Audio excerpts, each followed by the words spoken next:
We all think we know the story of Snow White. A pure-hearted princess, a kiss of love, a happy ending. But what if I told you everything you know is a lie? Behind Snow White's innocent smile lies a story born from truth, one stained with blood, envy, and obsession. A tale so dark the Brothers Grimm had to rewrite it again and again, just to make it a little less terrifying. Today we'll uncover the real story of Snow White, one that reaches back to 18th century Europe, among castles, whispering mirrors, and buried truths. And by the end, you'll understand that Snow White was never just a fairy tale. It's a historical mystery, a forbidden legend, and perhaps the echo of a woman who once truly lived.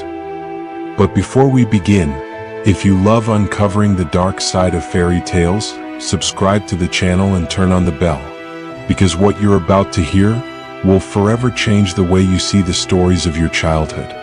The fairy tales we know today were born in a world that had little magic left in it. 17th century Europe was a harsh, unforgiving land, scarred by wars, famine, and superstition. People lived in constant fear of hunger, of the plague, and of sin itself. In this world, fairy tales were born, stories whispered by firelight during long winter nights. They weren't tales for children, but for adults, meant to teach, to frighten, to preserve a moral code. If you disobey, if you are vain, if you are naive, the punishment will be terrible. It was in this atmosphere that the legend of Snow White took shape. But her official birth came in 1812, when two German brothers, Jacob and Wilhelm Grimm, published the first edition of their Kinderjuende Hausmarken, the household tales. The Grimms didn't write these tales, they gathered them from the voices of the people, nurses, peasants, and storytellers. Wilhelm Grimm noted in his diary that most came from the women of German bourgeois and rural life. One of these women, it is said, told for the first time the story of a young girl hunted by a cruel stepmother, a tale she called Schneewittchen, Little Snow White. But the Grimm's original version was far darker than the one we know. The stepmother ordered the huntsman to bring her not only the girl's heart, but her liver so she could eat it. There were no charming princes, only mountains of snow, cold, blood, and mirrors, symbols of purity defiled, of death, and of vanity. The story was published as it was, raw and merciless, in the first 1812 edition. But later versions, up to 1857, were cleansed. The Grimms realized that fairy tales could be used to educate children, and began to censor the most macabre details. Yet between the lines of those early versions there remain unsettling details, too precise to be mere invention. A noble-born girl, a stepmother obsessed with her mirror, a group of miners hiding her, and a death no one could explain. These clues have led scholars for centuries to ask a disturbing question. What if Snow White truly existed? Some German historians, like Karl-Heinz Bartels, try to trace the tale's origins by examining ancient archives, records, and forgotten testimonies. Until, among the yellowed papers of the 18th century, they found a name: Maria Sophia Margaretha Katharina von Erthal, a young Bavarian noblewoman, daughter of a baron, and of a stepmother as beautiful as she was cruel. Her castle still stands today, and within it lies a mysterious object as if lifted straight from a fairy tale, a mirror that speaks. But this is no longer legend, this is documented history. For centuries, the legend of Snow White remained a folk tale. But in the heart of Bavaria, in Lohr-am-Main, there stands a castle that looks as if it was torn straight from the pages of the Brothers Grimm. It's called Lohr Castle, and it was here in 1729 that a young woman named Maria Sophia Margaretha Katharina von Erthal was born. Her father, Philip Christoph von Erthal, was a baron and director of the local mines, a respected man but often absent. Maria Sophia's mother died when she was still a child, and soon after her father remarried to an ambitious and severe woman, Claudia Elizabeth von Reichenstein. And this is where reality begins to merge with the fairy tale. Chronicles of the time describe Claudia Elizabeth as a woman of great beauty, but with a cold heart and an arrogant spirit. It is said she treated the baron's children from his first marriage with disdain, openly favoring her own. In the castle, Maria Sophia grew up isolated, surrounded by servants and tutors but unloved. Local whispers say the young woman, weary of humiliation, often fled into the forests surrounding the town. Forests that at the time were dotted with glass and tin mines, where short, sickly men labored, bent under dust and exhaustion. The locals called them the mountain dwarfs. And it was there, historians believe, that the legend of the seven dwarfs was born. But the most unsettling detail still lies inside the castle. An ancient mirror, crafted around 1720 by the Erthal family's glassworks. Along its edge is engraved a Latin phrase, amor propria, love of oneself. The mirror was considered a technological marvel of its time. Through a special acoustic effect, it echoed back the voice of whoever spoke before it. In other words, it answered. This talking mirror, now kept at the Spessart Museum, is believed to be the direct inspiration for the fairy tale's magic mirror. But the coincidences don't end there. After her mother's death, Maria Sophia lived amid growing family tension. Some documents tell she was expelled from court and confined to a convent. She died in 1796 at the age of 67, unmarried and, according to some, after a life filled with loneliness and sorrow. Her tomb in the cemetery of Bamberg bears an enigmatic inscription, "Purity survives time." For many scholars, this epitaph was a clue left by her family to preserve the memory of a woman unjustly persecuted, a true Snow White. Karl-Heinz Bartels, the German historian who first studied the case, discovered striking connections. Lower Maine was famous for its mirrors. The forests around it held 7 active mines in the 1700s, and the stepmother, Claudia Elizabeth, indeed kept control of the castle after her husband's death, driving away her stepchildren. Everything fits. And so, what for centuries seemed a fantastic tale slowly transforms into a true story of a beautiful, innocent woman victim of jealousy and a blind father's power. Sometimes fairy tales aren't born to make us dream, but to make us remember. And the story of Maria Sophia von Erthal, buried for centuries among dust and archives, may well be the forgotten soul of Snow White. But if Snow White truly existed, what does that tell us about the tale we know today? How much of the Grimm version is real, and how much was hidden to keep the world from fear? Soon we'll explore the darkest and most censored parts of the original story, the ones Disney chose to erase, yet they reveal the true heart of the legend. When the Brothers Grimm published the first version of Schneewittchen in 1812, the world of fairy tales was not yet a world for children. It was a realm of blood and symbols where death walked beside innocence. The original Snow White was not the smiling girl from cartoons. She was a persecuted, betrayed, abandoned child, and almost devoured. In the authentic Grimm version, the queen, the stepmother, does not simply ask for the girl's death. She orders the huntsman to kill her and bring back her heart and liver as proof. And when the huntsman, moved by pity, brings her the organs of an animal instead, the queen has them cooked and eats them, convinced she is consuming her victim.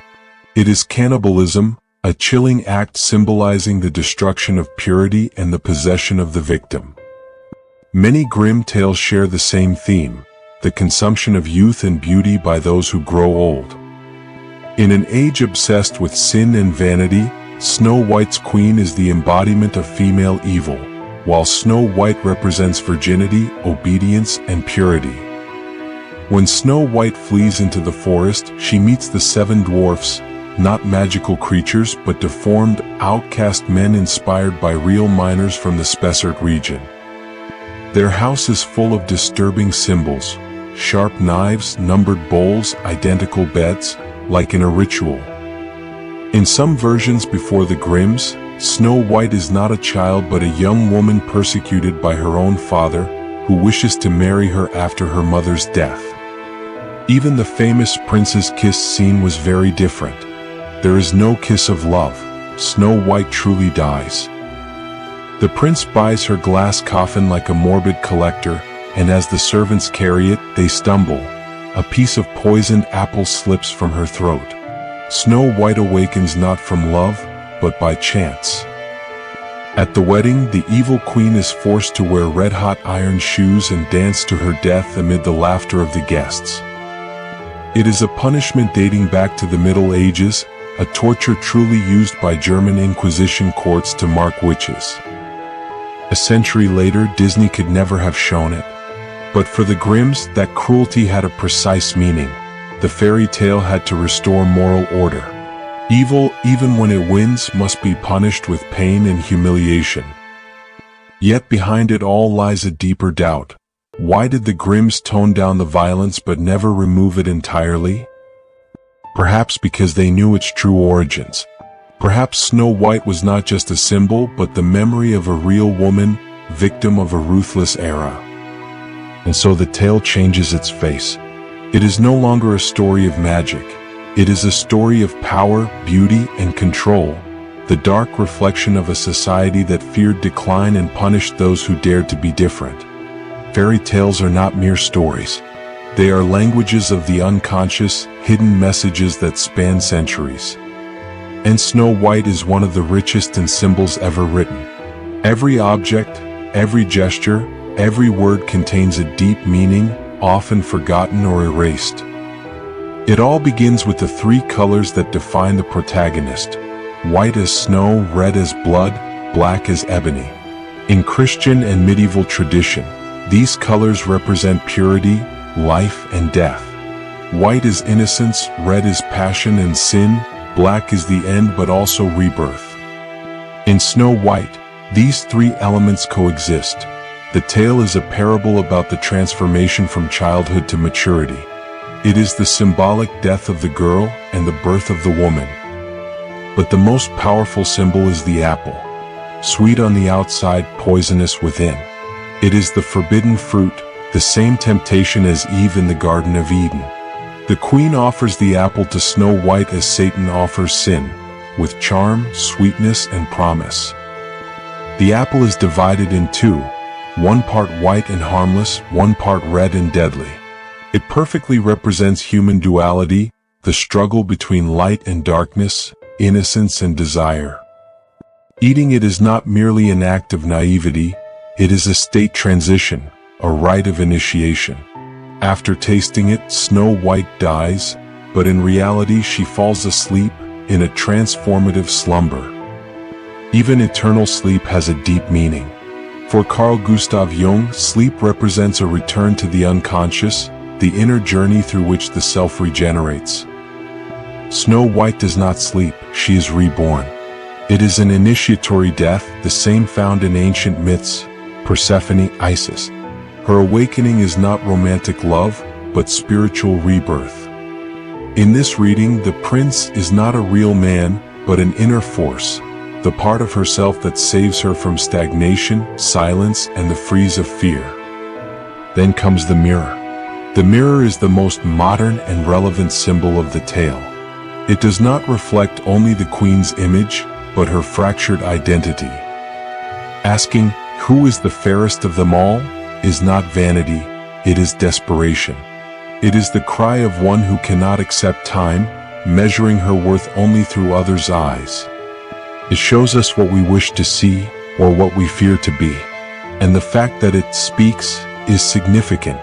It represents the voice of truth which we cannot silence. Perhaps in the tale, the mirror is not even magical. It is the queen's inner voice, knowing the truth but unable to accept it. Finally, the seven dwarfs.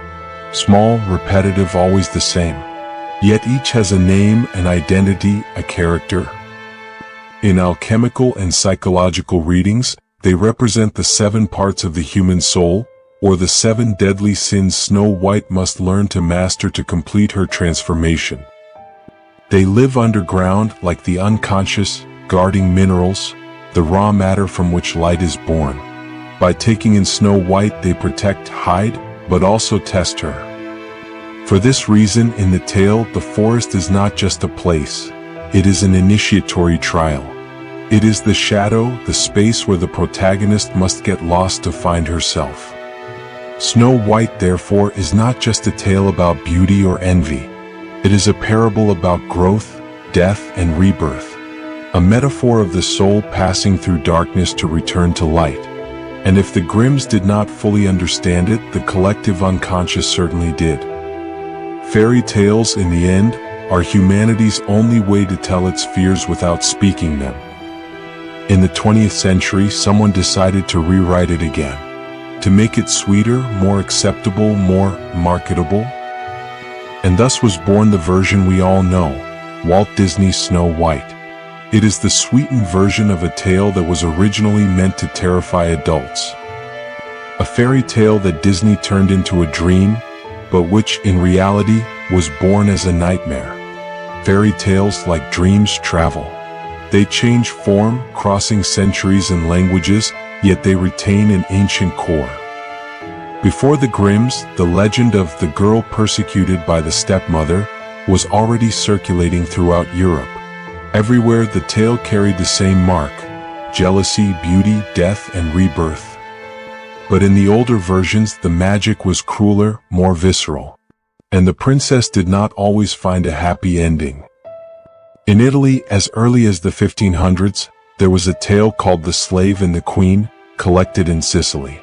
It told of a young servant whose mistress, blinded by envy, had her killed and devoured her heart to absorb her beauty.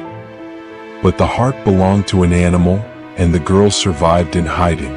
The ending, however, was not a marriage, it was vengeance.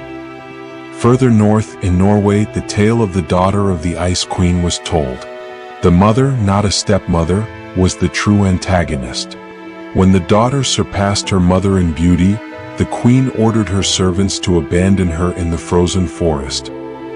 The young girl was found by ice spirits, pale and faceless creatures who guarded her in a crystal cave. But the awakening never came.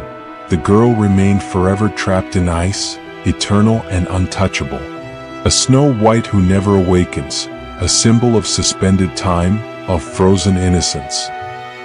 In Russia, the legend takes on even more unsettling tones. There is an ancient tale, the Snow Maiden, where an elderly couple, unable to have children, sculpt a girl from snow. The little girl comes to life, grows, but with the arrival of spring, she melts. It is a tragic tale, yet it contains the same essence as Snow White: fragile beauty, purity destined to vanish, life as ephemeral as a snowflake in the sun. Many scholars, like Max Luthi, consider this tale the oldest archetype of Snow White, the personification of winter, destined to die when the light arrives. But the variations do not stop here. In Spain, Blanca Flor is poisoned by a comb. In Turkey, the queen uses a cursed ring.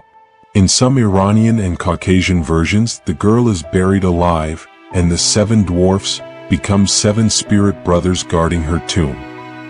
All these stories arise in different eras and cultures, yet they share the same pattern, like a universal genetic code. Anthropologists call this phenomenon the migration of myths.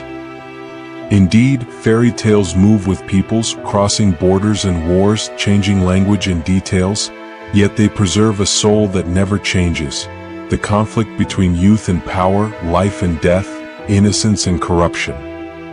Snow White, in every version, is the victim of human vanity, but also its salvation. Because each time purity is destroyed, it is reborn in a new form, in a new culture, in a new voice.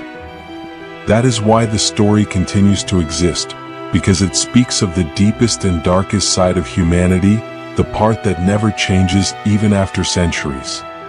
But one day in 1937, that ancient voice changed again. Hollywood decided to give her a face, a color, a melody. From that moment, Snow White was no longer just a legend. She became an icon. At the time, the world teetered on the brink of war, Europe shaken by dictatorships, and across the ocean in Hollywood, a dreamer decided to tell a fairy tale. His name was Walt Disney. And the fairy tale is Snow White and the Seven Dwarfs, but not the Grimm Snow White. Disney takes that story and transforms it. He purifies it, makes it sweet, colorful, and, above all, innocent. When the film was released, it was the first animated feature in cinema history. A huge risk. No one believed audiences could sit through over an hour of animation. And yet, the impossible happened. Snow White and the Seven Dwarfs became a global phenomenon. Walt Disney became the new universal storyteller. But behind the wonder, another story lurked. Disney, aware of the power of images, decides what to show and what to hide. In his studio, the script undergoes dozens of rewrites. The darkest parts are removed, sexual references softened, and religious and macabre symbols dominating the Grimm's version eliminated. The queen no longer dances in red-hot iron shoes to her death, as in the original text. Snow White is not awakened by the coffin bouncing, but by a true love's kiss, a pure invention of fantasy. In the 1930s, American society was dominated by the Hays Code, a censorship system banning content deemed immoral or violent. The Grimm's fairy tales, with their elements of death and desire, were too dangerous. Disney had to make the story acceptable, bring it into homes and children's minds, and at the same time build a universal myth. Thus, he created a world where evil is spectacular but not disturbing, where violence has no blood, and where good always triumphs. Yet in that simplification, something is lost. In the original tale, Snow White faced death, pain, and solitude. There was a journey of growth, of awareness. In the film, however, she becomes passive, singing, waiting, dreaming, but not acting. The heroine becomes a symbol of purity and submission, a perfect female ideal for post-war patriarchal America. As girls learn to identify with Snow White, the world forgets that in the ancient version, the true protagonist was not just the fairest of them all, but the strongest, the one who dies and is reborn. Even the Seven Dwarfs change function. In the Grimm's tales, they were anonymous, symbols tied to labor and the earth. Disney transforms them into comedic characters, each with a name, a flaw, a personality. They provide balance to the drama, relief, a pause, necessary for the audience. But even this serves a precise purpose, to make Snow White's death more bearable, more fairy tale-like, less real. Despite everything, the film remains a technical and artistic masterpiece. The colors, the use of depth, the music, everything is designed to hypnotize the viewer. And in a sense, Disney succeeds in his most ambitious goal, to create a fairy tale that no longer belongs to a single culture or era, but to humanity's collective imagination. From that moment, Snow White ceases to be German, medieval, or real. She becomes eternal. Yet this eternity has a price. Visual innocence conceals a process of cultural control. Disney's Snow White is not just a film, it is a political act, a manifesto of values. Order, beauty, purity, in an era entering war and chaos, become the American dream of fairy tales. But the dark side of the story remains, buried beneath the glossy surface of animation. It is precisely there, in the contrast between light and shadow, that Snow White continues to speak to us. Because every time we watch her, we are not just watching a film. We are seeing how the world decided to tell its story. How fear was disguised as magic. And how a deathly fairy tale became a dream no one dares to disturb. Like all fairy tales that survive through time, it has adapted, transformed, and learned to breathe in a different world. Every era needs its own Snow White. After Disney's enchanted sweetness, the princess remained silent for a while. In the 1970s, scholars like Bruno Bettelheim and Marie-Louise von Franz began reinterpreting her as a parable of the unconscious, a battle between two inner forces, purity that wants to remain unchanged and maturity that insists on being born. The stepmother and the girl are not enemies, but two aspects of the same soul, one fearing to lose beauty, the other discovering it for the first time. Every woman, Bettelheim wrote, must go through the forest of her fears to discover who she really is. Today that forest is not made of trees, but of memories, expectations, and inner mirrors. It is the labyrinth of modern consciousness, where no poisoned apples are needed. A distorted reflection, a hurtful word, or an unattainable ideal is enough. We live in a time where judgment no longer comes from an evil queen, but from an invisible multitude watching and measuring who we are. Yet Snow White endures. In recent decades, the myth has been reinvented, rewritten, and given new identities. In 1997, Snow White, A Tale of Terror, turned her into a Gothic tale. In 2012, Snow White and the Huntsman made her a warrior. In Once Upon a Time, she is a mother, and in the video game The Wolf Among Us, she walks among skyscrapers and smoke. Each era gives her a different face, but the heart remains intact. Fear of aging, thirst for power, the need to be seen and loved. Snow White is the luminous scar of time. Today, the fairy tale no longer speaks of princesses and witches, but of human fragility. After all, Snow White is a rite of passage, a story about light that dies, and the courage to make it rise again once more. Perhaps that is why she keeps coming back. Every time someone tells her story, Snow White breathes again. Each generation rewrites, reinvents, and gives her a new face. And so, the girl with raven hair and snow-white skin still walks among us, silent, suspended between dream and reality, ready to remind us that fairy tales never die, they change with those who hear them. And perhaps the next Snow White could be you. Headphone, if this story made you reflect, subscribe to the channel.